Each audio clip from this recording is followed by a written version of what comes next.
ফেব্রুয়ারিতে ত্রয়োদশ জাতীয় সংসদ নির্বাচন। সারা দেশ প্রস্তুত হচ্ছে একটি অবাধ, সুষ্ঠু এবং গ্রহণযোগ্য নির্বাচনের জন্য। কি ভাবছেন সাধারণ মানুষ থেকে শুরু করে আগামী জনপ্রতিনিধিরা? সে কথা জানাতে ডিবিসি নিউজের ইলেকশন এক্সপ্রেস ছুটে যাচ্ছে সব সংসদীয় আসনে। এখন রয়েছে সংসদীয় আসন ৬৯, পাবনা ২-এ। সিএসআরএম ডিবিসি ইলেকশন এক্সপ্রেসে আমরা আছি পাবনা ২ আসনে। এটি সুজানগর এবং বেড়া উপজেলা নিয়ে গঠিত। এটি সংসদীয় আসন ৬৯। আমার সাথে যুক্ত আছেন পাবনা জেলার জাতীয়তাবাদী শ্রমিক দলের সহসভাপতি। আপনাকে স্বাগত জানাচ্ছি আমাদের সিএসআরএম ডিবিসি ইলেকশন এক্সপ্রেসে। তো আমরা জানি যে আপনি দীর্ঘদিন ধরে এই রাজনীতির সাথে জড়িত আছেন, আপনি শ্রমিকদের স্বার্থ নিয়ে কাজ করছেন। তো আওয়ামী লীগের যে ১৭ বছর নিপীড়ন নির্যাতন সহ্য করেছেন, তো কিভাবে কেটেছে আপনার এই ১৭ বছরের দিনগুলো? আমরা সকলেই এই ফ্যাসিস্ট শেখ হাসিনার ১৫ বছর কয়েক মাসে অত্যন্ত নির্যাতিত হয়েছি।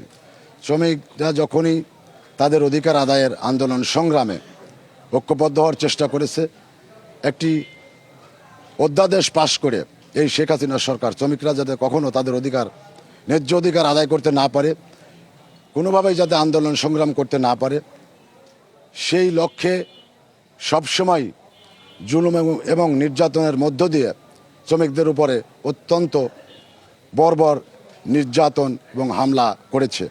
এখন যে সময়টা চলছে, আপনি শ্রমিকদের অধিকার নিয়ে কাজ করছেন, সেই শ্রমিকদের অধিকার কতটুকু তারা ফিরে পেয়েছে ঠিক এই সময়?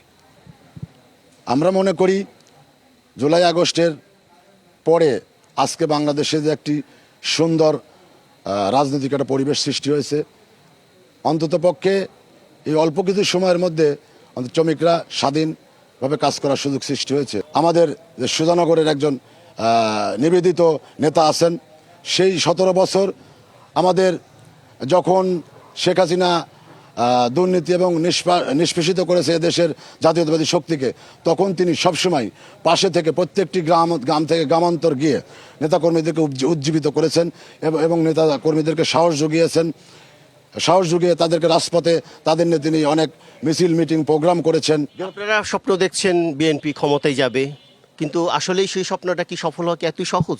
কোনো চ্যালেঞ্জ মনে করছেন কি? অবশ্যই চ্যালেঞ্জ।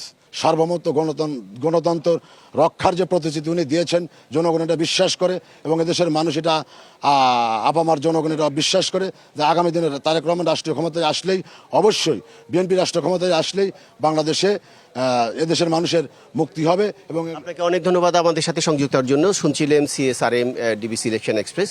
আমরা পরবর্তীতে রাত ৯টায় যাব অন্য একই আসনে অন্য কোনো রাজনৈতিক দলের সাথে কথা বলার চেষ্টা করব। ততক্ষণ আমাদের সাথেই থাকুন।